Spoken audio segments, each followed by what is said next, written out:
Apocalipsă, capitolul 13, începând cu versetul 1. Apoi am stat pe nisipul mării și am văzut, ridicându-se din mare, o fiară cu 10 coarne și 7 capete. Pe coarne avea 10 cununi împărătești și pe capete avea un nume de hulă. Fiara pe care am văzut-o semăna cu un leopard. Avea labe ca de urs și gură ca o gură de leu. Balaurul i-a dat puterea lui, scaunul lui de domnie și o stăpânire mare. Unul din capetele ei părea rănit de moarte, dar rana de moarte fusese vindecată și tot pământul se mira după fiară și au început să se închine balaurului pentru că dătuse puterea lui fiarei și au început să se închine fiarei zicând: cine se poate asemăna cu fiara și cine poate lupta cu ea? I s-a dat o gură care rostea vorbe mari și hule și i s-a dat putere să lucreze 42 de luni. Ea și-a deschis gura și a început să rostească hule împotriva lui Dumnezeu, să-i hulească numele, cortul și pe cei ce locuiesc în cer. I s-a dat să facă război cu sfinții și să-i biruie. Și i s-a dat stăpânire peste orice seminție, peste orice norod, peste orice limbă și peste orice neam. Și toți locuitorii pământului îi se vor închina. Toți aceia al căror nume n-a fost scris de la întemeierea lumii în cartea vieții mielului care a fost junghiat. Cine are urechi să audă. Cine duce pe alții în robie, va merge și el în robie. Cine ucide cu sabia, trebuie să fie ucis cu sabia. Aici este răbdarea și credința sfinților. Apoi am văzut, ridicându-se din pământ, o altă fiară care avea 2 coarne ca ale unui miel și vorbea ca un balaur. Ea lucra cu toată puterea fiarei dintâi înaintea ei și făcea ca pământul și locuitorii lui să se închine fiarei dintâi, a cărei rană de moarte fusese vindecată. Săvârșea semne mari până acolo că făcea chiar să se coboare foc din cer pe pământ în fața oamenilor și amăgea pe locuitorii pământului prin semne pe care îi le dăduse să le facă în fața fiarei. Ea a zis locuitorilor pământului să facă o icoană fiarei care avea rană de sabie și trăia.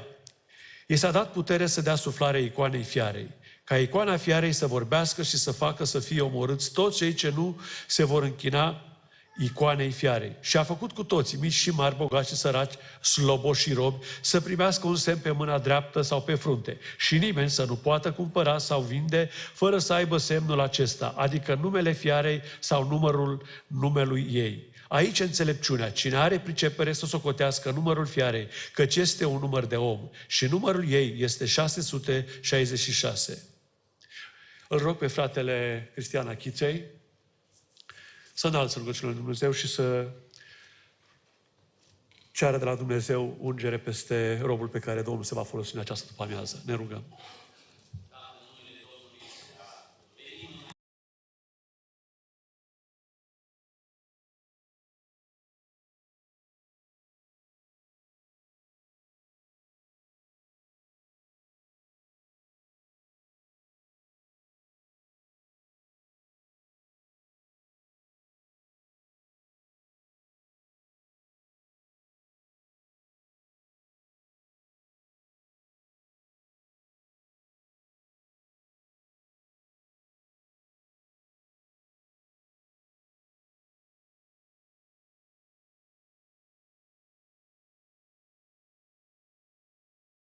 Luați loc.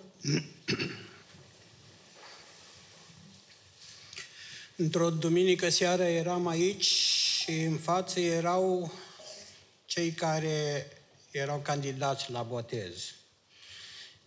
Și majoritatea dintre cei care vreau să se boteze au fost în tabără. Vedeți ce importantă este tabăra? Acasă părinții i-au pregătit, dar acolo a fost momentul în care Dumnezeu i-a cercetat pe fiecare în parte. Spirit de turmă, indiferent cum îi spunem, s-au luat unul după alții și vreau să știți că pe unii îi mai rețin și acum sunt în fanfară. Așa că rugați-vă ca și de data aceasta când se duc în tabără să aducă Dumnezeu un rod bogat. Amin. Dați voie să vă spun o experiență din rugăciune. Eram, imediat după ce m-am întors la Dumnezeu, abia terminasem liceul. Și m-am întors acasă așa de tulburat. M-am dus, așa cum ne-a spus Adi, m-am băgat în cameră, am închis ușa, Noi nu mă puteam ruga. Dar am spus, nu plec de aici până când nu îi spun lui Dumnezeu, măcar ce înțeleg eu din tulburarea mea. A durat vreo un sfert de oră și a început să se liniștească mintea. Și am început să mă pot ruga. După vreun sfert de oră am început să mă pot ruga. A mai trecut un sfert de oră și s-a liniștit și inima. Și eram, parcă plin de o energie pe care n-am mai avut-o și acum nu venea să plec de la rugăciune. Rugăciunea curgea singură, era așa de bine. Am ieșit afară și unul din colegii pe care i-am avut la școală mă aștepta în curte să stea de vorbă cu mine. Și când am ieșit din casă, s-a uitat la mine și a zis, ce s-a întâmplat cu tine? Ceva e în neregulă. Ai ochii senini, ai fața destinsă. Păi bineînțeles că da, pentru că am fost și m-am rugat. Și de atunci mi-am dat seama că dacă vrei să fii frumos și relaxat și cu ochi frumoși, nu apela la... Du-te și te roagă, că Dumnezeu îți dă binecuvântarea Lui. Suntem la unul dintre cele mai căutate, cele mai controversate, cele mai criticate capitole din toată Apocalipsa. Nu e un capitol ușor, mai ales că s-au scris mii și mii și zeci de mii de pagini despre capitolul acesta. Și mai ales despre Anticrist. Dar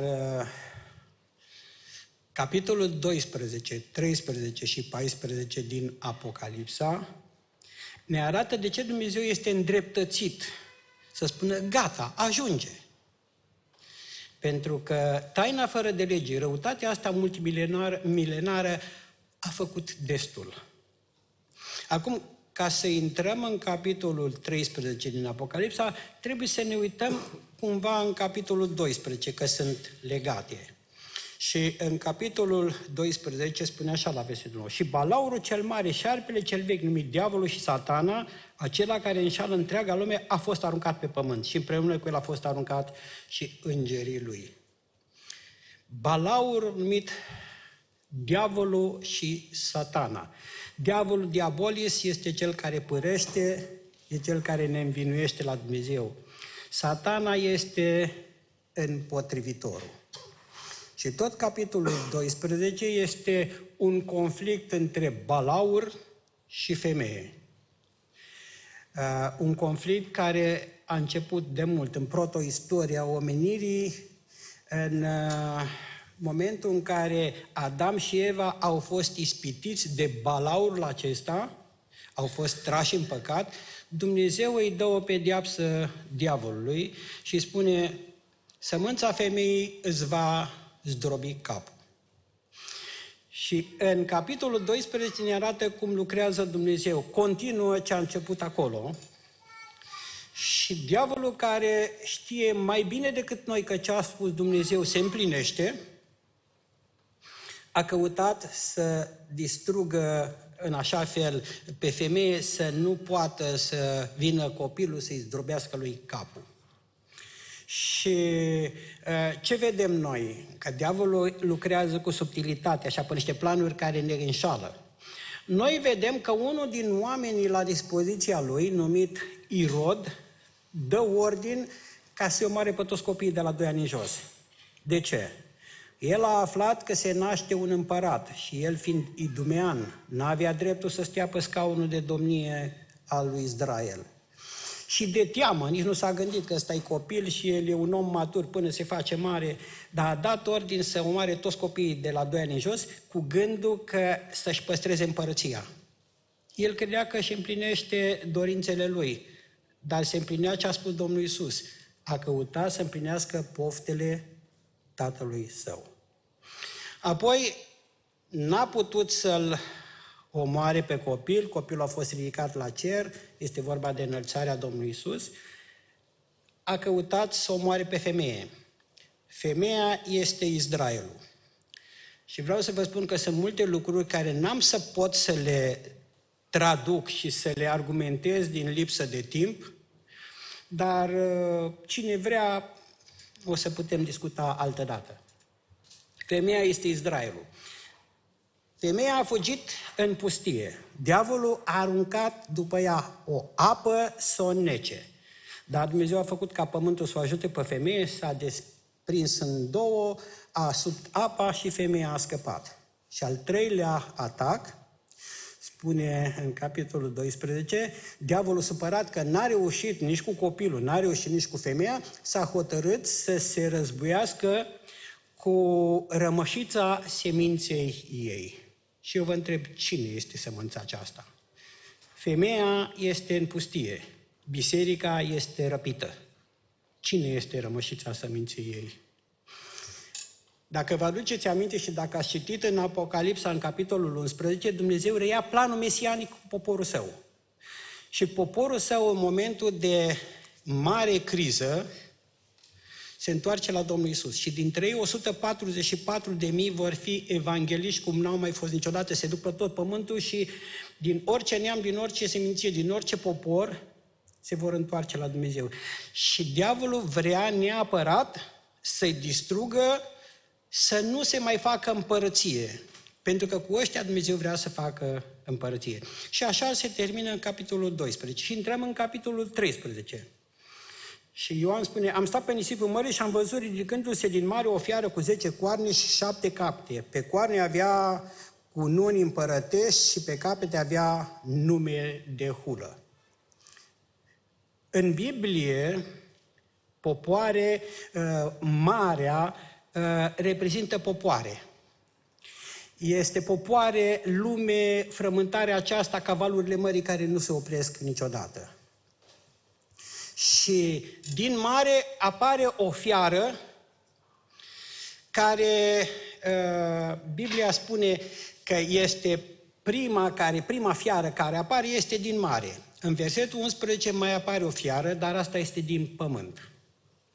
Și vor fi 3. De ce 3? Inițial am vrut să numesc tema aceasta imitație, dar ar fi trebuit să mă duc cu gândul în altă parte, dar este o imitație. Trebuie să fie 3, pentru că dacă vrea să facă o împărăție, diavolul să facă o împărăție Fiului Său pe pământ, trebuie să limite pe Dumnezeu. Dumnezeu este Tatăl, Fiul și Duhul Sfânt. Dumnezeu este Creatorul, Domnul Iisus este Cel care împlinește planul lui Dumnezeu și vine să se întrupează. Dar ca să se întrupeze, trebuie ca Duhul Sfânt să o umbrească pe Maria. Și diavolul nu face decât să imite. Diavolul, balaurul, este pe post de Dumnezeu. Vrea să-L imite pe Tatăl. El este nevăzut. E în spatele tuturor lucrurilor. El regizează totul. Și vine Anticristul, care este pe post de fiu. Va fi un personaj cum n-a mai fost niciun alt personaj pe pământ în afară de Domnul Iisus. Va fi un bun negociator, va fi un bun organizator, va fi un extraordinar politician, va fi un as în economie, va rezolva toate problemele pământului. Dar ca să poată să își ducă la planul la îndeplinire, trebuie să vină suportul cuiva care să se ducă și să-i convingă pe oameni să vină să se închine lui. Și apare cea de-a doua fiară, care va veni din pământ și va avea la dispoziție tot sistemul de calculatoare și tot ce va fi până atunci. Și vrea balaurul să-i facă o împărăție Fiului, de-aia vrea să distrugă împărăția lui Dumnezeu, să-și facă el o împărăție pe pământ. Și ăsta e capitolul 13. Și acum să ne uităm la ce ne spune Ioan. Am văzut pe nisipul mării, am stătut și am văzut ridicându-se din apă o fiară cu 10 coarne, 7 capete, pe coarne avea cununi împărătești și pe capete avea nume de hulă. Sunt puternici, sunt dregători, au scaune de domnie, au cununi pe cap, dar cununile acestea nu sunt diadema, sunt Stefanos. Și deasupra tuturor va veni Anticristul. Și vedeți, fiara asta care a vrut să se războiască cu femeia, vrea să distrugă pe toți aceia care se închină lui Iisus Hristos. Ioan spune așa, fiara pe care ai văzut-o semăna cu leopard, avea la pe ca de urs. Ioan vede 3 animale. Daniel vede 4. Dar Ioan este între a 4-a și se uită în spate. Daniel le vede în viitor. El vede prima dată leul, vede Babilonul și termină cu Imperiul Roman. Dar Ioan este în Imperiul Roman și se uită retroactiv și vede ultima, leul și Babilonul. Și spune, unul din capete părea rănit de moarte. Acum, din multele comentarii, eu am să vă spun numai 2. Un capăt rănit de moarte care învie și tot pământul se va mira după fiară. Una este, unii comentatori spun, o imitație. Anticristul va avea un atentat, va fi omorât, dar diavolul învie și tot pământul se va mira și se va închina și va fi la picioarele lui Anticrist. E frumos, dar nu merge. Nu merge pentru că diavolul nu are putere să dea viață. Numai Dumnezeu are putere să dea viață. Dacă diavolul ar putea să dea viață, ar contrazice o mare parte din Biblie. Cea de-a doua teorie spune că aici este vorba de Imperiul Roman care a murit și care în vremea din urmă se reface. Mai întâi piața comună, acum Uniunea Europeană și state după state au stat în genunchi cu cererea în mână să fie primit în imperiul ăsta care se formează pe vechiul Imperiu Roman. După câte înțeleg eu, nu este în forma finală. Pentru că în Imperiul Roman capitala era la Roma. Acum capitala este la Bruxelles. Acolo Germania ultimul cuvânt, francezii au ultimul cuvânt, dar există o mare frământare subterană în Europa, dar mai ales în America. Pentru că Organizația Națiunilor Unite a ajuns o peștere de tâlhari, americanii nu mai vor să plătească nimic. Și ar vrea să mute de acolo unde? Probabil că la Roma. Roma îi va primi cu brațele deschise și atunci ar fi în forma finală a Imperiului Roman. Nu știu, poate așa, poate altfel, dar eu vă spun ce se vorbește în culise.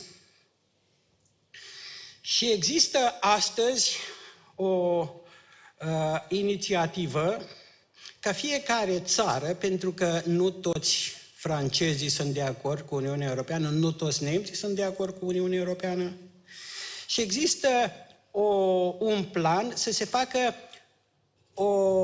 un pașaport european, dar să n-aibă drept toți.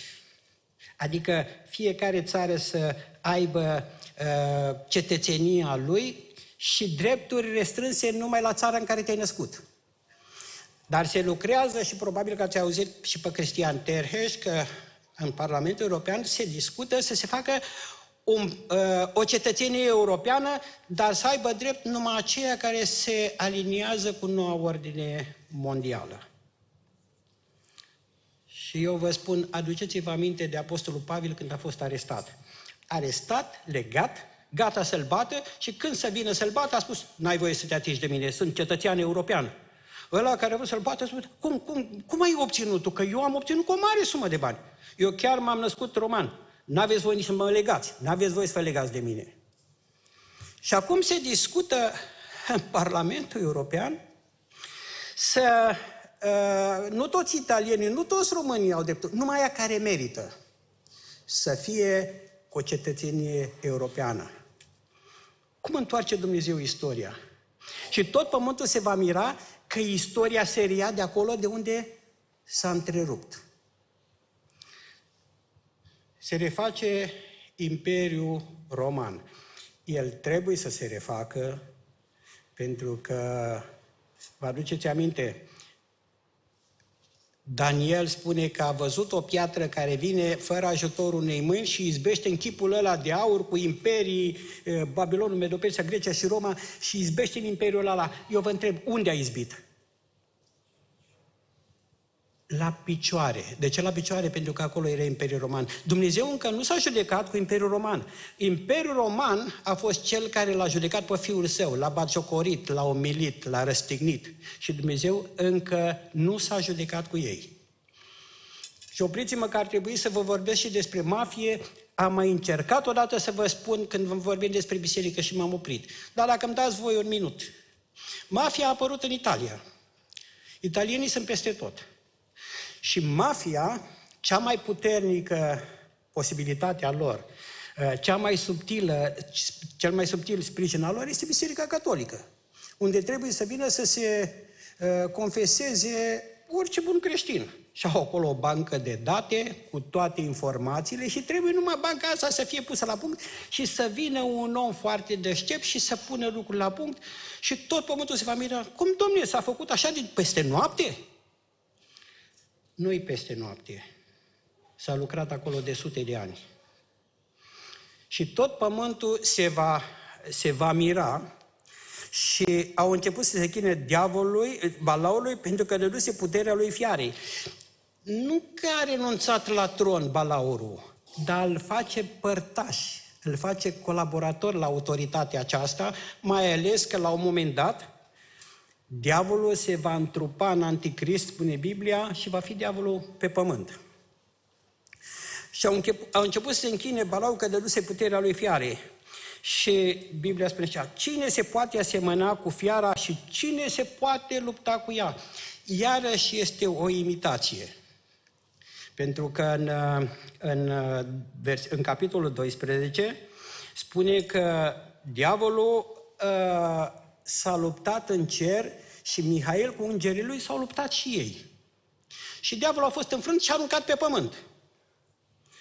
Și eu vă întreb, că v-am mai spus odată, Mihail este conducătorul oștilor lui Dumnezeu.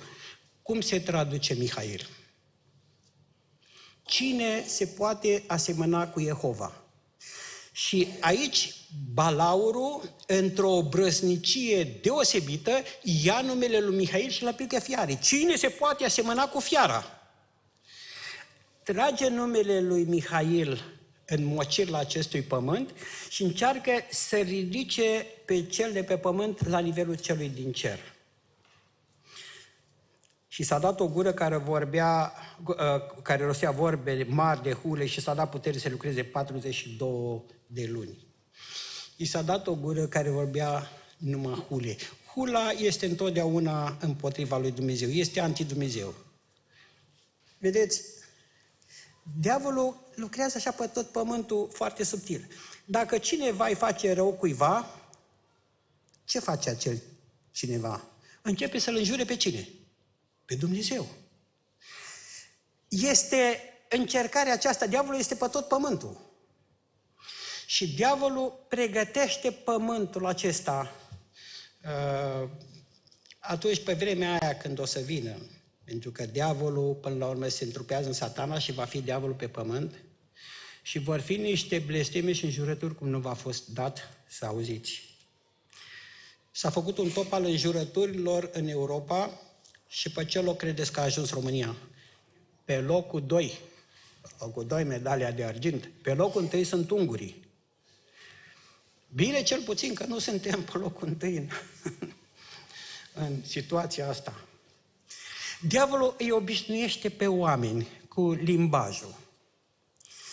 Când eram mai tinerel așa în biserică, la mine eram ghid turistic de munte. Îmi plăcea să-mi iau rucsacul în spate, să mă duc la munte și cu o echipă de mine. Aveam tot felul de hărți turistice și cel mai mult mi-a plăcut în Apuseni. În Apuseni nu sunt foarte înalți, dar sunt foarte frumoși. Și când să mă duc într-o vale frumoasă, se chema Valea Iadului. Plecăm de aici, ne ducem la cabană. Cabana Iadolina. Dacă vreau să mă uit la un film, Este frumusețea diavolului, diavolul și cele 10 porunci și sunt o mulțime care nu le mai amintesc. Dacă vreau să ascult muzică, e Drăcușorul în vestă albastră. Bine, eu mai bine mă uit la sport. Da, dar în Olanda sunt diavolii roșii. Și își pune amprenta peste tot. Peste tot. Dar atunci mă duc la modă. Diavolul se îmbracă de la Prada. Mai bine mă duc în parc. Și când mă duc în Herăstrău, pe Alea Trandafirilor, sunt niște statui din bronz, din aramă, din aramă, cu capetele celor care au înființat Uniunea Europeană. Și înăuntru este un cerc mare și pe cercul ăsta sunt niște stele. Dacă te uiți la stelele alea, nu sunt stele, sunt pentagrame întoarse. Orice stea care o vedem noi este cu 5 colțuri, este un colț în sus, 2 într-o parte și 2 jos. Ăsta este invers. 2 coarne, 2 urechi și o barbă și este simbolul lui Satan din totdeauna, țapul lui Mendez. Mă uitam la un meci de K1 și unul dintre ei avea aici pe gât tatuat și spunea: ăsta mă ține pe mine și mă ajută. Diavolul își pune amprenta peste tot. Știți că a fost în România o mare frământare, gata să izbucnească pe toate canalele și dintr-o dată parcă s-au astupat. De ce? Pentru că în parcurile de copii din București și din Timișoara a apărut chipul lui Behemot, care este simbolul lui Anticrist în religia satanică. Și când gata să izbunească, erau cei care nu mai sunt acum la putere, care ne învățau să nu mai avem familii, să nu mai credem în Dumnezeu. Dar bine că s-au dus. Diavolul își pune amprenta peste tot. Îi spune că fiara și-a deschis gura și a început să rostească hule împotriva lui Dumnezeu și să-i hulească numele, cortul și pe cei care locuiesc în cer. Dumnezeu face ca biserica să fie răpită. Blestemă și pe ea. De ce? Pentru că ăia ne-au tras în jos, ăia care erau creștini. Dom'le, ăștia au fost retrograzi, nu puteam să facem nimic din pricina lor, niște rătăciți. Unde am fi ajuns noi cu economia dacă nu erau ăia? Blestemă-i și pe ăia. Și i s-a dat război să facă război cu sfinții, nu mă bag aici pentru că ar trebui, e ceva frumos și nu vreau să pierd timpul cu el. Și toți locuitorii pământului se închinau, toți aceia cărui nume n-a fost scris de la întemeierea lumii în cartea vieții mielului care a fost junghiat. Toți în afară de cei care s-au predat lui Dumnezeu. Și vreau să știți că Biblia zice că unii l-au biruit pe diavolul. L-au biruit cu prețul vieții lor. Cine are urechi să audă, de auzit să audă. Asta este o expresie pe care o întâlnim la fiecare biserică din Apocalipsa. Asta înseamnă că este și pentru noi. Aveți grijă cu cine vă aliați, aveți grijă de partea cui sunteți. Pentru că Biblia mai dă și un proverb și spune: cine duce pe alții în robie, va merge și în robie. Cine se ucide cu sabia, va fi ucis cu sabia. Adică după faptă și răsplată. Apoi am văzut ridicându-se din pământ o altă fiară care avea 2 coarne ca ale unui miel și vorbea ca un balaur. Iar este un act de imitație. De ce? Pentru că în Apocalipsa, în capitolul 5, apare, Ioan se uită după un leu și vede un miel. Leul din seminția lui Iuda fiind Domnul Iisus. Dar el vede un miel. E de o putere nemaipomenită, dar când te apropii de el, este blând ca un miel și te deschizi. Diavolul face exact invers. Pare un miel ca să te deschizi, dar când ajungi în preajma lui, este un balaur. Acum, Biblia spune că a apărut o fiară din apă și altă fiară din pământ. Aia din apă am văzut că iese din mijlocul popoarelor. Dar mare, în sens biblic, în simbolistica Bibliei, mai înseamnă și Marea Mediterană, Marea cea Mare. Și atunci comentatorii au spus că s-ar putea ca Anticristul să fie unul din cei care, dintr-o țară care înconjoară Marea Mediterană. Mulți din comentatori au spus că el este evreu, dar n-au adus niciun argument temeinic pentru lucrul acesta. El va veni dintr-o țară mediterană. Nu vă mai spun că ba este arab, ba este sirian, ba este evreu, ba este din Imperiul Roman, ba este și oameni de valoare pe care i-am citit, dar nu vreau să intru în amănunte pentru că foarte multe la descrieri, mai bine spun că este unul dintr-o țară europeană. Pentru că Daniel spune că Anticristul la un moment dat va face un legământ cu poporul evreu. Ori ca să faci un legământ trebuie să fii din altă parte. Cei care au spus că Anticristul este evreu n-au adus argumente temeinice biblice. Celălalt, a doua fiară, care apare din pământ, ăsta ar putea să fie din poporul evreu. De ce? Pentru că, dacă vă uitați în Apocalipsa, capitolul 16 cu 13, spune așa: apoi am văzut ieșind din gura Balaului și din gura fiarei și din gura profetului mincinos. Deci, fiara care iese din pământ, a doua fiară, este profetul mincinos. Ori fenomenul de prorocie, fenomenul de profeție n-a existat în toată istoria lumii, în nicio țară, decât la Israel. De altfel, Apostolul Pavel nu vorbește de profeți mincinoși în biserică, ci vorbește de învățători mincinoși. Ăsta s-ar putea să fie din poporul Israel, pentru că unii au făcut o analogie din felul în care în capitolul, în Geneza, ne spune că în a treia zi Dumnezeu a scos pământul din ape, din popoare. Iar în Geneza îi spune lui Avram că îi dă două lucruri: țară și sămânță. Și unii cred că poporul acesta pe care Balaam este invitat de Balac să-i blesteme și este pe vârf de munte, se uită și când să-i blesteme, spune: nu pot să-i blestem. Văd un popor care este deosebit de toate popoarele. Văd un popor care are alte legi decât alte popoarele. Este un popor care este altfel decât toate etniile. Și așa cum Dumnezeu a scos pământul din ape, l-a scos pe Israel din mijlocul apelor, adică din mijlocul popoarelor. Este un popor pe care Dumnezeu și l-a creat, cu legile lui Dumnezeu, cu legi deosebite față de toți. Dar trebuie să știți că mai există o interpretare complementară: a ieșit din pământ. Când Saul, împăratul Saul, a doua zi avea un război teribil în care își pierde și viața. Îl întreabă pe Dumnezeu și Dumnezeu nu-i răspunde pentru că a păcătuit. Nu-i mai răspunde. Și atunci ce face? Se duce în Endor la o vrăjitoare și vrea să-l scoale pe Samuel.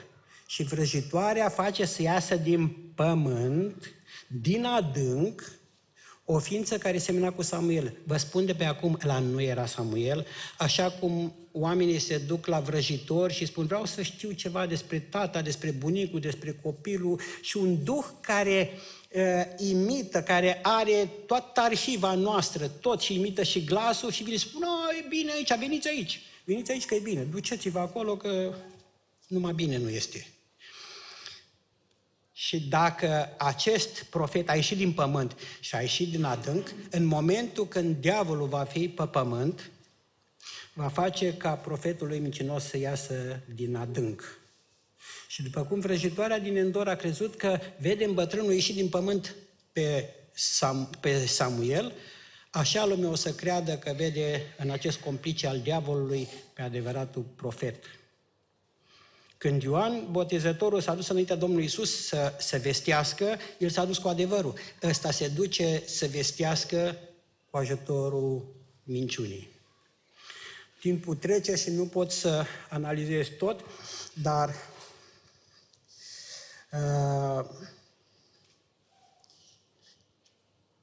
a făcut toți ca mici și mari, sloboși și robi, să primească un semn pe mâna dreaptă sau pe frunte. Aici toți suntem curioși și vreau să vă spun că s-a scris despre subiectul ăsta mai mult decât s-a scris în oricare alt subiect. Eu când m-am întors la Dumnezeu am avut senzația că trebuie să, când vine Anticristul, trebuie să pună un semn vizibil pe mână sau pe frunte. Și sigur că pune un cod numeric, Ioan dă ca un test așa și spune cine poate să socotească numărul ăsta. E ca un test la școală de profesori și după aia tot el dă răspunsul. Ăsta este 666 și este o cifră de om. Acum, mințile înfierbântate ale oamenilor și ale noastre este ce semnifică acest 666. Mulți au încercat să spună, fraților, dacă ar fi așa, să pună un semn vizibil pe mână sau pe frunte, să pună un cod numeric, păi toți am fi păcăliți de fiara apocaliptică, pentru că eu pe buletin, acum mi-am făcut buletinul că l-am pierdut și l-am refăcut, am un cod numeric. Pe pașaport am un cod numeric. Pe acte de naștere am un cod numeric. Și câte și mai câte acte cu cod numeric. Și un nepot de-al meu pleca în Anglia și a făcut pașaportul și îmi dă telefon foarte tulburat și spune, unchiul, ce să fac? Mi-am făcut pașaportul și pe poză, pe frunte, mi-a pus un cod numeric. Păi ăsta e semnul diavolului, ce fac? Mai mă duc în Anglia, nu mai mă duc. Du-te liniștit. Du-te liniștit că nu e niciun semn al diavolului. Du-te liniștit în Anglia. Cod numeric, toți s-au înțeles. Ce înseamnă în 2666? Unii au spus este Nero Cezaru. Litere, cifre 666, pentru că trebuie să știți că în limba ebraică literele au valoare numerică.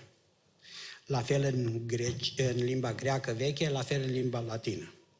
Și au zis, este Cezaru. Până și tovarășul Engels s-a interesat de cine este acest 666. Este Papa de la Roma, pentru că Vicarus Filii Dei înseamnă locțitorul Fiului lui Dumnezeu pe pământ. Ăsta e 666. Mai aproape au zis că e Hitler. Mai aproape, tot zis. Un teolog de acum vreo 100 și ceva de ani a scris o carte și a zis, vreau să vă dau 3 reguli ca să faceți în așa fel ca să aplicați 666 oricăruia vreți voi. 3 reguli. Și voi aplicați 666 cui vreți voi. Prima regulă este așa. Dacă persoana care te gândești la ea nu are 666, adaugă un titlu. Vezi titlul ăla să fie completare până la 666. Dacă nu merge, atunci ia din limba latină, din limba ebraică și vezi în limba greacă. Dacă nu merge nici în limba greacă, încearcă în limba latină. Dacă nici în limba latină nu merge, atunci schimbă literele între ele până îți dă 666, până când vrei tu. Și totuși, cine este 666? Biblia ne spune că este o cifră de om.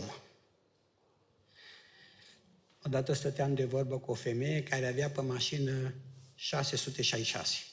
Și am zis, Doamne, de ce v-a spus pe mașină numărul 666?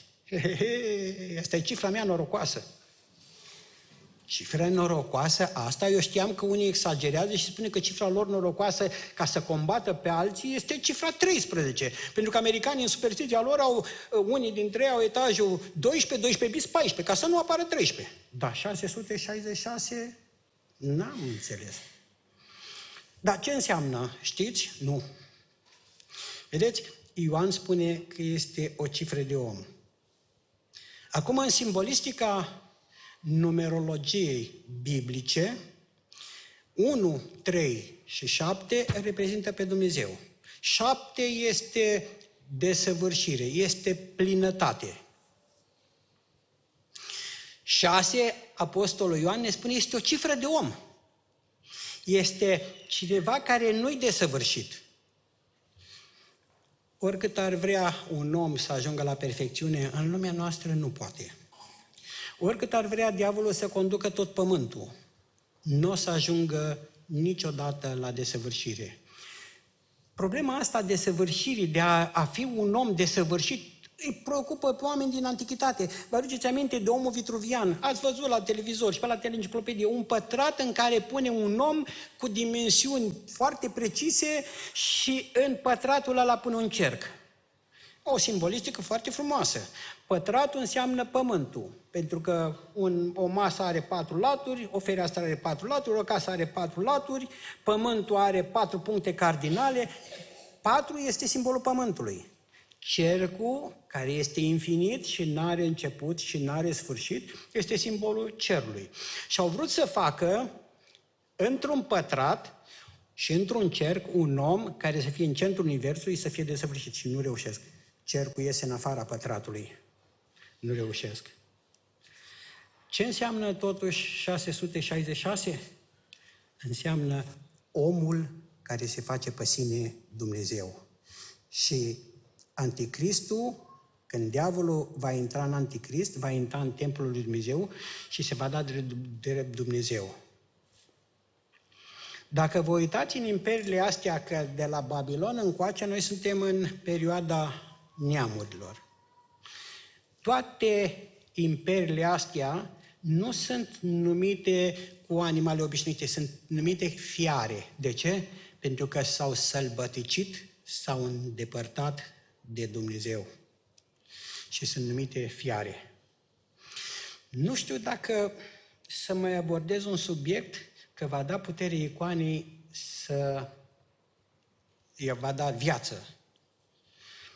Am văzut într-o emisiune în care erau public mult, o femeie și-a pus un aparat pe ochi și a zis, eu am să fac o hologramă și holograma asta mă reprezintă pe mine. Eu am să vorbesc în engleză și ea vă traduce în japoneză. Și a mărit holograma cum mărim noi pe telefon și a apărut exact ea cum era, ea vorbea în engleză și aia vorbea în japoneză. Au făcut oamenii niște calculatoare care noi ce fac? Eu mă joc la calculator și mai folosesc câteva, dar sunt unii care știu să lucreze la ele. La început, când au făcut calculatoarele, s-au luat la întrecere cu șahiștii. Băteau șahiștii. După aia au fost egal. Astăzi poate să vină toți șahiștii din lume că nu reușesc să bată calculatorul. Pentru că bagă în calculator toate enciclopediile lumii. Calculatoare care fac muzică. Ce vrei? Muzică de Bach? Vrei muzică de Beethoven? Muzică de Pahar? Orice, la comandă. Calculatoare care să deseneze, să fac niște picturi extraordinare. Au toate datele. Au făcut japonezii un robot moale unde trebuie să fie moale, tare unde să fie tare, din plastic, ceva moale, și l-au dus la azilul de bătrâni, l-au programat și merg între bătrâni. Bătrânii sunt oameni singuratici, stă de vorbă cu ei, îi mai ajută cu ce au nevoie.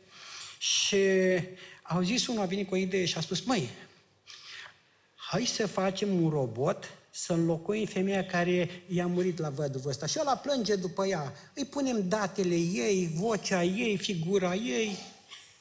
Și i-a făcut nevastă la văduv. Mai țineți minte că era un scaun cu rotile care era un savan, dar nu se putea mișca. Și a zis, opriți evoluția calculatoarelor, că ne distrug. Și reporterii s-au dus la Bill Gates și a spus, e adevărat ce a spus? E adevărat. E adevărat. Au făcut un calculator și au numit-o Sofia. Și poți să stai de vorbă cu ea și are o inteligență a ei și a făcut o inteligență că orice o întrebi știe, că are mintea umană nu se poate concura cu inteligența calculatoarelor. Și au zis, hai să mai facem unul. Și au făcut 2 Sofii și el vorbesc între ele și oamenii se uită la el, întreabă, răspund logic. Și ăla, scaunul cu rotile, a zis, aveți grijă că ne distrug calculatoarele, pentru că le bagă în sistemul militar și astea o să aibă o inteligență a lor. A fost vreo 2 filme la televizor, cred că le-a scăpat. Au vrut să distrugă pentru că își făcuse o inteligență a lor și nu mai asculta de oameni. și ăștia o să dezvolte o inteligență lor și o să spună, mă, de ce e rău pe pământ? Se face război. Dar cine se face vinovat de război? Omul. Păi înseamnă că omul e periculos și trebuie distrus. Gândiți-vă că toate datele noastre vor fi băgate pe calculator și când vor fi la dispoziția anticristului, o să fim toți la dispoziția lui. Cred că nu mai e un secret că cine are televizor performant are înăuntru un aparat de filmat și microfon. Te filmează orice faci în casă. Pe mine vreau să vă spun că nu mă filmează, pentru că eu nu sunt important pentru ei. Nu cheltuie timp pentru mine, dar se folosește lucrurile astea. Când toate lucrurile acestea vor fi puse la punct, va face un robot care va fi în așa fel să vorbească în limba maternă a fiecărui om, să crezi că este cel care îl așteaptă omenirea să vină pe Domnul Iisus și este un fals. Aveți grijă de partea cui vă dați. Timpul meu s-a scurt și nu vreau să vă țin, că și așa am fost destul de lung. Aveți grijă de partea cui vă dați, pentru că Domnul Iisus a venit pe pământ și a spus, eu am venit, dar pe mine nu m-au primit. Dacă îmi vine altul în numele Lui și se referea la Anticrist, când va veni altul în numele Lui, pe ăla veți primi și va fi jale pe pământ. Să ne ajute Dumnezeu că Biblia nu este o carte care să o citesc și mă îndeamnă păstorul și mă îndeamnă nu știu cine, învățătorul la școala duminicală. Este o carte care trebuie să o citești, să o știi, să deosebești duhurile. Să ne ajute Dumnezeu ca niciunul dintre cei care sunt aici să nu fie indus în eroare, iar cel care nu s-a împăcat cu Hristos este opțiunea ta cea mai bună în seara aceasta. Predă-ți viața în mâna lui Hristos ca să fii salvat. Amin.